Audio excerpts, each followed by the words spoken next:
mengingatkannya. Saya tanya kepada bapak-bapak yang tua, yang bapak-bapak yang berumur lah. Pak, pernah mendengar seorang khatib berkhutbah tentang Dajjal, Pak? Ayo jarang mana tadanga. Alhamdulillah. Oh, Dajjal lo dah. Itulah. Tapi yang bertanya khutbah ketika khatib sangat langka sekali. Itu Pak, tanda akan datangnya Dajjal. Dan yang sangat luar biasa, hadis-hadis tentang akhir zaman dikatakan bahwa tanda-tanda datangnya Dajjal tidak diajarkannya ilmu faraid. Ada sebagian orang mengatakan, ilmu faraid Ustaz. Alhamdulillah. Jadi dia tanya pula, apa ilmu faraid? Apa itu Pak ilmu faraid? Bagian hasil ilmu warisan, mewaris. Tidak diajarkannya ilmu waris. Sampai tanya ke Pak yang lebih tua lagi. Pak pernah belajar ilmu faraid? Atau diajarkan oleh ustaz-ustaz ilmu faraid? Dan itu salah satu tanda hari kiamat.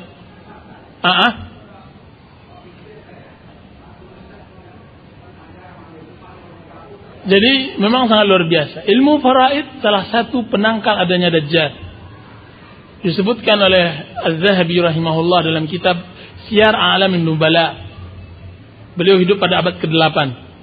Di dalam bukunya itu disebutkan seorang guru mengajarkan ilmu faraid. Kemudian dicela oleh seseorang, apa yang ilmu-ilmu yang diajarkannya? Tidak ada gunanya. Apa guru tadi mengatakan, subhanallah, karena kami terhalangi Dajjal muncul. Karena Rasulullah SAW bersabda, tidak akan muncul Dajjal selagi ilmu faraid diajarkan. Subhanallah. Ilmu faraid, kalau seandainya bapak meninggal dan meninggalkan harta, nyaris mungkin cari ke kota Dumai mengetahui tentang ilmu faraid tidak kita dapatkan. Kalaupun kita dapatkan, hanya mendapatkan kulit. Dan itu kadang-kadang salah di dalam membagi faraid. Dan ini musibah. Menunjukkan apa yang kita katakan tadi benar yang diucapkan oleh Rasulullah SAW. Benar adanya. Kembali lagi pada permasalahan yang tadi. Bapak ibu yang dirahmati oleh Allah Subhanahu Wa Taala, saya katakan bahwa para sahabat Rasulullah SAW sudah terbiasa dengan cerita-cerita akhir zaman. Maka di suatu majlis Umar bin Khattab radhiyallahu anhu berkata, apa kata beliau? Ayyukum yahfazu hadis Rasulullah sallallahu alaihi wasallam anil fitnah. Siapa di antara kalian yang mengetahui, yang hafal hadis Rasulullah sallallahu alaihi wasallam menerangkan tentang fitnah? Maka berkata Hudzaifah, saya ya Amirul Mukminin. Apa kata Umar? Sebutkan wahai Hudzaifah, apa hadis tersebut? Maka berkata Hudzaifah bin Yaman radhiyallahu anhu, qala Rasulullah sallallahu alaihi wasallam fitnatur rajuli fi malihi fi ahlihi wa fi waladihi tukaffiruhu as-salatu was-sadaqatu was-siyam was-sadaqah. Apa kata Hudzaifah, ya Amirul Mukminin, sesungguhnya Rasulullah sallallahu alaihi wasallam bersabda, fitnah, seseorang akan terfitnah, keluarganya terfitnah, hartanya terfitnah terhadap anaknya, dan itu akan ditutupi dan diampunkan oleh Allah Subhanahu Wa Taala dengan salatnya, dengan zakatnya dan puasanya. Apa kata Umar bin Khattab? La as'alu an hadhihi. Aku tidak bertanya tentang ini wahai Hudzaifah. Walakin as'alu anil fitnati allati tamuju mawjal bahr. Akan tapi aku bertanya tentang fitnah yang bagaikan gelombang di lautan. Fitnah yang bukan fitnah tadi. Maka Hudzaifah berkata, ya Amirul Mukminin, ma laka wa laha, inna bainaka wa bainaha baba. Ya Amirul Mukminin, apa hubungan fitnah itu dengan engkau? Sesungguhnya antara engkau dengan fitnah tersebut ada gerbang yang tebal, pintu yang besar. Apa kata Umar bin Khattab radhiyallahu anhu? ayuftahul babu am yuksar? Apakah pintu itu dipecahkan, didobrak atau dibuka? Maka berkata Hudzaifah, tidak ya Amirul Mukminin, pintu tersebut akan didobrak. Maka berkata Umar bin Khattab radhiyallahu anhu, berarti dia tidak akan pernah tertutup selama-lamanya sampai akhir zaman. Maka berkata rawi hadis yaitu Abdullah bin Syaqiq, demi Allah kami malu bertanya siapa yang disebut pintu.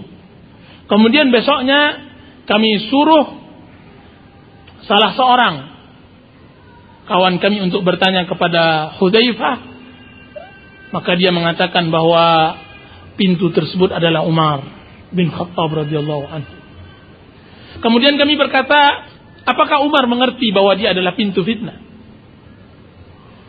Maka berkata Hudzaifah, demi Allah sungguhnya Umar sangat tahu bahwa dia adalah kunci fitnah, sebagaimana dia tahu bahwa tadi malam adalah malam. Bahwa Umar sangat tahu bahwa beliau adalah kunci fitnah. Disebutkan oleh Hudzaifah ketika menggelari Umar quflul fitnah, kunci fitnah, kunci dalam artian gembok fitnah. Selagi ada Umar tidak ada fitnah. Dan dimulailah fitnah ketika wafatnya Umar bin Khattab radhiyallahu anhu. Dan fitnah ini tidak akan tertutup sampai akhir zaman. Jadi fitnah pada hakikatnya terbagi dua. Fitnah umum yang tidak ada lepas darinya seorang pun.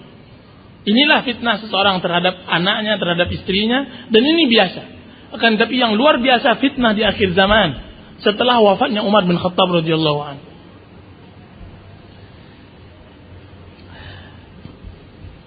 Bapak ibu yang dirahmati oleh Allah Subhanahu wa taala. Ribuan hadis yang menerangkan tentang kejadian-kejadian di akhir zaman. Akan tetapi ada beberapa permasalahan yang mana semua kaum muslimin hidup di dalamnya, seharusnya dia mengetahui tentang fitnah. Fitnah diketahui melalui hadis Rasulullah SAW, bukan tujuannya untuk kita berputus asa. Akan tetapi tujuan fitnah diketahui melalui hadis Rasulullah supaya kita selamat dari fitnah ini. Karena untuk menghindari fitnah tidak mungkin, maka kita harus berani melawan fitnah, akan tetapi sesuai dengan yang diinginkan oleh Rasulullah SAW. Dan mengetahui fitnah dan solusi untuk keluar dari fitnah tidak mungkin karena banyak membaca saja, tidak mungkin. Satu-satunya solusi untuk bisa selamat dari fitnah akhir zaman adalah harus membaca sunnah Rasulullah sallallahu alaihi wasallam. Kembali kepada Sahih Al-Bukhari, kembali kepada Sahih Muslim. Buka kembali buku-buku yang mungkin sudah dimakan rayap, atau kitab yang sudah menguning, berdebu. Kembali ke sana. Karena kita tidak akan selamat kecuali dengan membaca kitab-kitab itu. Bukan karena ulasan seorang pakar politik, bukan karena ulasan seorang pakar Timur Tengah dan semacamnya. Tidak akan selamat kita dengan itu. Yang menyelamatkan kita adalah dengan kitabullah dan sunnah Rasulullah. Saya tunjukkan satu hal. Induk dari fitnah adalah Dajjal. Dia ampunya fitnah. Sehingga kita diperintahkan di setiap salat kita untuk berlindung kepada Dajjal. Allahumma inni a'udzubika min adzabil qabri wa adzabin nar, wa a'udzubika min fitnatil mahya wal mamat, wa a'udzubika min fitnatil Masihid Dajjal. Apa kata sahabat Rasulullah SAW, di antaranya Anas bin Malik, demi Allah, sesungguhnya Rasulullah SAW mengajarkan kepada kami ayat ini, hadis ini, doa ini, sebagaimana Rasulullah mengajarkan kami Al-Quran. Subhanallah. Kita diajarkan Rasulullah SAW doa ini supaya berlindung daripada Dajjal. Bagaimana Dajjal datang? Ketika fitnah Dajjal datang, Seorang muslim yang baik, dia harus terpaksa meminta maaf kepada mertuanya, kepada ibunya, kepada kakak-kakaknya, kepada anak perempuannya untuk mengikat di dinding, di tiang, supaya jangan terfitnah dengan fitnah Dajjal. Maaf ibu, maaf ayah, maaf mertua, maaf semuanya. Saya terpaksa mengikat kalian supaya kalian jangan terfitnah dengan Dajjal. Sangat luar biasa fitnah Dajjal. Seseorang yang merasa dirinya mampu dan kuat, apa kata dia? Kaum muslimin, saya akan datang ke Dajjal dan saya akan berikan hidayah kepadanya.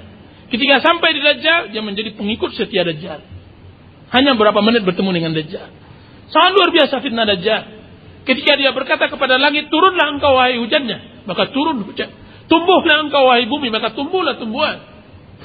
Kering kerontanglah engkau, maka keringlah kerontang. Semuanya nyaris dia seperti Tuhan. Semuanya fitnah yang sangat luar biasa. Ini fitnah Dajjal. Dan tahukah bapak-bapak, ibu-ibu, bahwa yang selamat dari fitnah ini hanya seorang. Maksudnya yang dikabarkan kepada kita hanya seorang, yaitu seorang yang mengkaji Dajjal melalui sunnah Rasulullah SAW. Disebutkan oleh Rasulullah SAW seseorang yang di Madinah, bukan yang selamat, akan tetapi yang disebutkan oleh Rasulullah dia selamat dari fitnah Dajjal karena dia membaca sunnah. Keluar dia, Dajjal berhenti di Sabkhah. Ketika berada di Sabkhah Madinah, kira-kira 7 kilo dari Madinah, dia membuat atraksi. Atraksi Dajjal sangat luar biasa. Disebarluaskan melalui media massa, disebarluaskan dari majalah, koran, disampaikan, dikirim SMS dan semacamnya untuk mendatangkan dan bertemu di tempat pertunjukan Dajjal. Pertunjukan yang tidak pernah terjadi di sepanjang zaman dan masa. Menghidupkan yang mati dan mematikan yang hidup. Dihadiri oleh ratusan ribu. Bahkan disebutkan bahwa Dajjal diikuti oleh 70 ribu dari kalangan Yahudi, Bani Asfad. Dan diikuti oleh kebanyakan Khawarij dan diikuti kebanyakan para wanita.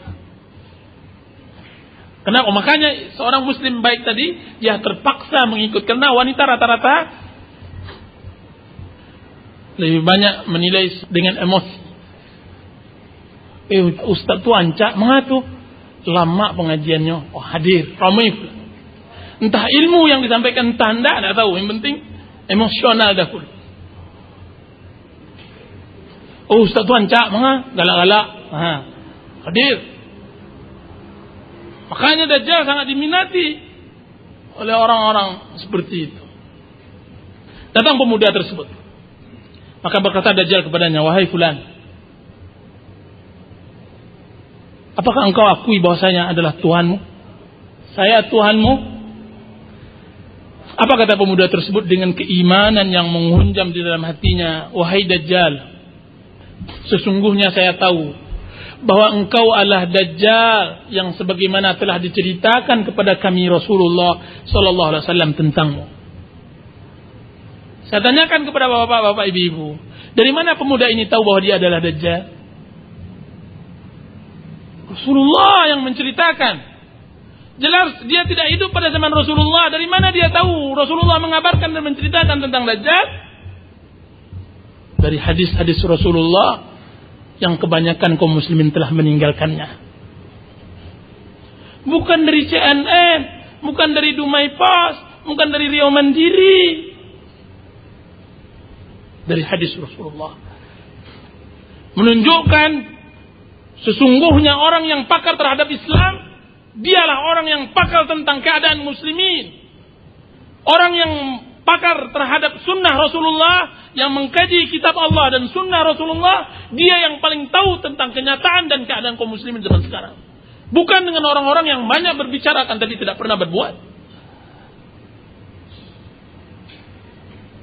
Hanya orang yang berhubungan terus dengan Allah dan membaca terus dustur undang-undang Allah Subhanahu wa taala, kitabullah dan sunnah Rasulullah yang bisa memberikan solusi terhadap umat. Mana kaum muslimin ketika mereka berkiblat kepada orang-orang yang tidak mengenal Islam? Ketika mereka menyanjung Dajjal yang mengaku diri mereka Islam kan tapi mereka merusak Islam. Kita tidak butuh yang seperti ini. Kita butuh orang-orang yang kembali